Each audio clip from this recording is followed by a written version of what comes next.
All right, guys, here we go on Tal'Darim Alter Game 1 of our best of 9 between MVP and LG-IM. And at the top left part of the map in the red, we have our Terran player in this game from the team MVP. It is Dream. And in the upper right in the blue from LG Incredible Miracle, we have none other than Seed. That is right. So we also want to mention that we're getting pretty deep into the tournament here. As we've kind of reiterated a couple of times on previous casts, this is the final season of what we call Team Arena Challenge. It will turn into the IPTL. And the top 8 teams from this tournament are automatically invited into the Premier Division of IPTL. Now, we already know that Slayers and Liquid have been invited to join that, but we're still waiting on the winners of this round are actually guaranteed top 8 in the tournament, thus one of those seeds. So we're either going to have LG-IM take that spot or MVP from this match. And, of course, tomorrow we have TSL and StarTale. Those teams have met the challenge of Team Arena Challenge and thereby get to get into the top tier, the Premier League, in the next It actually sort of iteration. wasn't a challenge for them. That's right. Not much of a challenge for these guys. Yeah. Although it's been an interesting ride. I mean, Team Liquid has really come up as a team, in this situation, really shown some great skill out of their players. Slayers, did well in Season. Well, actually, they didn't do too well in Season 1. They didn't play in Season 2, and then in Season 3 have just come in and kind of dominated as well. And now we're going to see, which of these two teams that we did have Incredible Miracle come in and win Season 1. Last season, they didn't play as well, and now this season they've got kind of a lot on the line after getting knocked out of the GSL Team League so early, too. And we'll see, you mentioned on their Facebook page that IM had said, sorry guys, we're just going to go ahead and compensate for everything that happened in GSTL by winning IPTL. And they've also mentioned in a separate post that you're going to see plenty of MC, MVP, and Nesty in these matches. So clearly they have the intention to bring out the very best players. And it's kind of cool because IM they don't just have the AAA superstars, Nesty, MVP, and things like that, but it always seems like they have a guy hanging around who's that big up-and-comer. Kind of like what TSL Symbol is doing right now. But, I mean, for a long time, it was Lucira. Lucira was just dominant as a Zerg player for a good period of time, made it to a GSL Finals, but now we have Seed, as you mentioned, top 8. That Marine really wants to kill that probe. He's chasing it all the way around there. He's like, I give up. Just not worth it.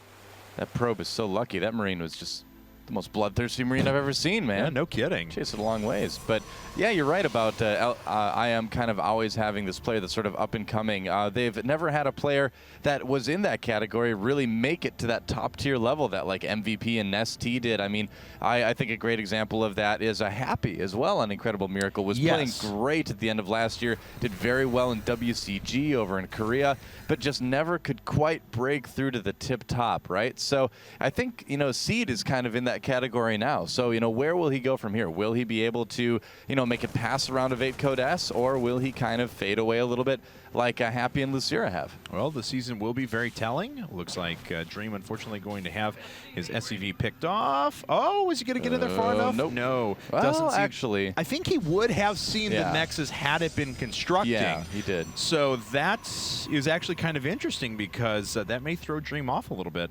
Well, it may made him wonder just a little bit, but I don't think he's going to be too curious about it. I mean, well, I don't know, because it's so tough with that timing. Because like we saw, the Nexus went down right after that, right? So he may not really put too much thought into it. We'll see. He is putting down a couple more barracks right now, but that's nothing out of the ordinary. It's kind of tell really how much he's going to react to this.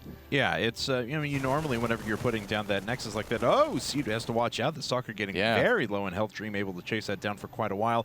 Seed really can't play around with that too much either. Otherwise, a couple of the hits, a little bit of miscontrol, and that would die. But now Dream does make his way through. He sees the expansion. He sees 2 more gateways coming up at about the 31-32 supply mark. So nothing out of the ordinary at all. Yep. Pretty much. Now at the GESL just last weekend, Dream was a name that was on a lot of people's minds. He played pretty well at that event, and I think he's a player that a lot of people are going to be expecting a lot of out of the next few months. And MVP, frankly, needs some players like that to come up. Right now they've got DRG, who's of course a superstar, but they have lost Genius, and on on MVP right now, there's no other real superstar type players like that, right? Hey, there's man. some pretty good ones. Hey, man. You know. I know you're going to mention Keen. Yes. Right? Yes. But he's not that who's tier. still hanging around in Code S, right? I think that's Keen. He's good, man. All right. But you're going to watch when he wins GSL. Yeah, we'll see. And he has the best celebration you've ever seen. You're going to change your tune. I'm a Keen fan. I do like Keen, but I don't think he's quite on the level of like a Genius or an MVP, you know, or rather MVP.Dream was. The one I think really has the best chance of coming up and really doing well in the future here is going to be Monster, actually. He's been playing very impressive games as a Zerg player lately, and I hope we get to see him in this match today, too. We'll see. So, looks like we have nothing out of the ordinary coming up for either of these players. Going over to a third, adding on the add-ons onto his 3 barracks, getting that starport up, and investing into quite a few bio upgrades. So, playing a nice style there, making sure he stays safe up in the front with a bunker as well. Seed, on the other hand, it did decide to go down that double forge style, reminiscent of Creator Prime's kind of standby in PvT. We'll see if he goes up to a quick robotics bay after this and just starts investing in super high upgraded Colossi very early on. Yeah, it'd be pretty normal to see something like that. Looks like he may want to kind of feign some pressure here. Yeah, just turning around after taking that Xel'Naga tower. Normally with this, you don't really attack around this timing here, too. I think we're probably going to see him go for those rocks at the third base and thinking about take that pretty soon. But it is a very standard way. Oh, my gosh, that Marine. He is so sneaky. That is like solid Snake Marine right there, man. He just like snuck right past that. He like vaulted across a tree and like hung upside down in something.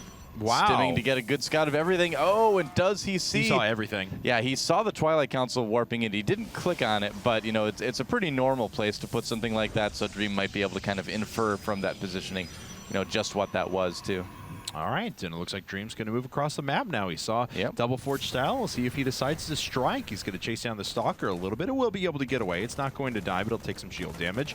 And sitting back at home, there's a handful of sentries, but that's about it for Seed. Now, with good control, he will still be able to take out this force pretty easily, and it looks like, indeed, Dream is pulling back, waiting for the medevacs to catch up. Yeah, he can choose to pressure and kind of attack a little bit now that he has some medevacs to lift units out of harm's way if need be, but it's always risky attacking at this point in time. With so many Zealots, you could lose something. Oh, nice force fields trapping those units, and yep, there you go, Dream. Just picking up those units, taking them away from the front lines and putting some back in front. He's like, I don't care about you guys.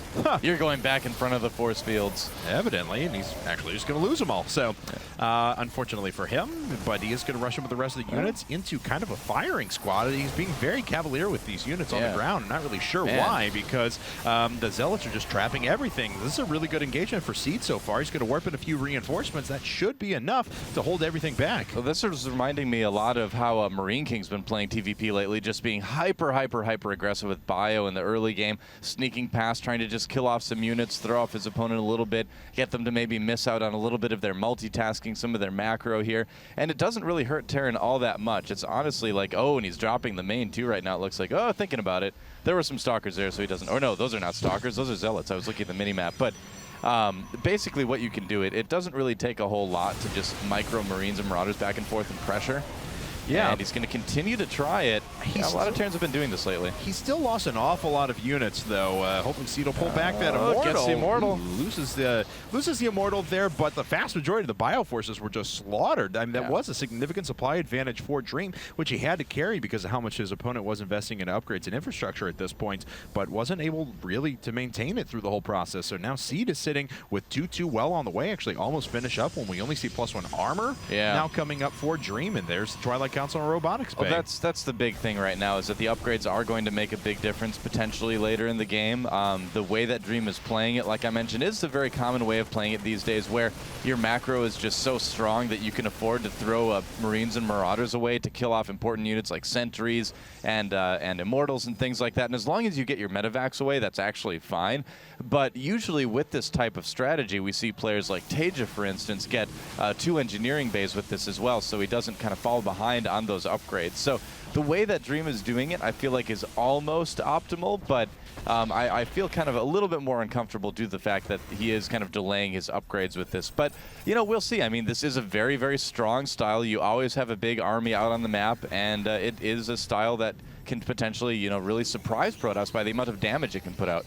Now, of course, there are Colossi adding on with 3-3 upgrades on the way, or, well, there's +3 weapons. I would assume +3 armor would start here in just a bit. So the army for Seed is going to get exponentially stronger. Now, Dream is going to have a pretty significant macro advantage if he's able to pull off everything that he wants. He got his third up a lot faster than his opponent and is going over to his fourth as well. So he will have a good opportunity to do some damage, but it looks like he's finding that nice spot on the low ground there to try and pick away at the assimilator. Yep. But the army for Seed did react very quickly and was able to start to drive those away. Yep, definitely can kind of abuse that low ground a little bit if you are a Terran player. You can hit from the low ground, and you can also pick off buildings so quickly too. It is nice to be able to just dart in and do that. But the first Colossus now is out for IGNProLeague, and that is going to make things a little bit tougher. Yeah, just starting in to try to take out that refinery. Doesn't quite get it. I'm sorry, that's actually an assimilator if we want to get ultra precise with our gas geyser building names.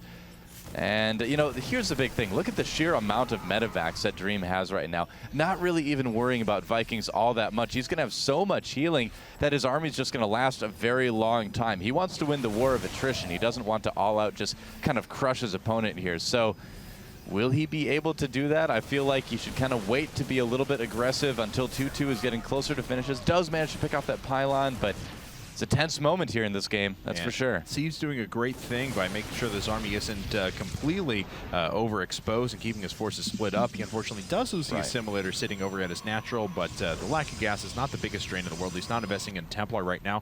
Oh, as soon as I say that, Templar Archives goes up, of course. But still, you know, he's been working off of Colossi, and he's already got the relevant upgrades for him, so it's just the 200 gas every so often that he gets to expend into that. So going up to a total of, let's go ahead and see here, 10 gates, I believe, maybe the 11th. Yeah, 11 gates altogether. 11 gate 3 base. Pretty normal stuff, though, so that shouldn't be too big of an issue. Now, this base could really end up working out for Dream, though, in the long term if we start to move into that late game.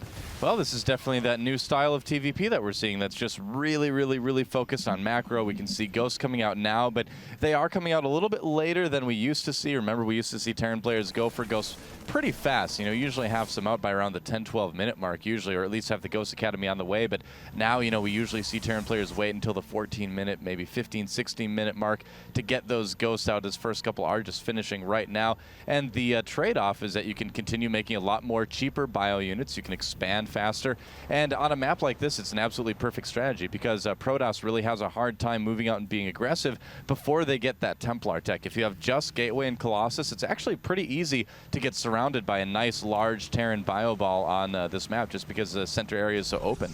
Now, 2-2's just about to finish up in a matter of seconds for Dream, so his army becomes exponentially stronger as soon as those finish, and indeed they do. So the upgrade advantage still does go to Seed. He's up by 2 upgrades at the moment, but so he's going to have a few minutes, actually, where he'll be able to inflict some significant damage before 3-3 finishes up. That being said, though, Dream's still with a pretty devastating army himself. Maxed army to maxed army right now, and here we go. Lots of charge lots, and can he pull them away from the main army? That's what you have to do when you engage us so far.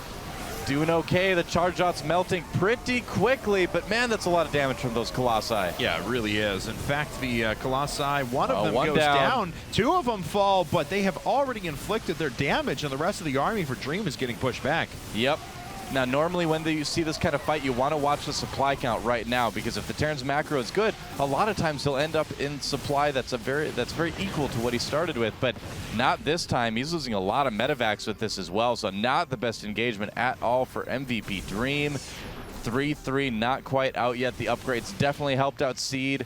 And, you know, we'll have to see if he decides to just go for the main or if he decides to try to clean up some of these outlying bases. But I don't know if he's seen those yet. Well, reinforcements just keep getting cut off as well. It's been about 10 supply that's just been kind of thrown away there for Dream, unfortunately. Oh, boy. So, well, it looks like now the production's being camped. When your production is camped as a Terran player, never a good thing. Unfortunately, he's going to lose a couple of barracks here, and those all 2 important add-ons as well. Yeah, I feel like Seed kind of has this one in the bag, honestly. I mean, he's about 30 supply ahead right now. A lot of the supply for Dream is in workers. The bioforce is very small. Here comes all the Vikings, so the Colossi are definitely vulnerable, but there's so much else that can do plenty of damage that it may not matter. We'll see. It's going to be close. And the Vikings just getting decimated there. Yeah, and still a Colossus remains. And behind this, Seed is continuing to macro. He's producing a 4th base as well, so he's well defended back at home. Drops are not going to kill him either. He's started to successfully camp that production, as we mentioned. MVP.Dream just going to be working off of a few barracks here in a second. That is not going to be enough to catch up to the macro. macro of his opponent. Nope, those Archons plus that Colossi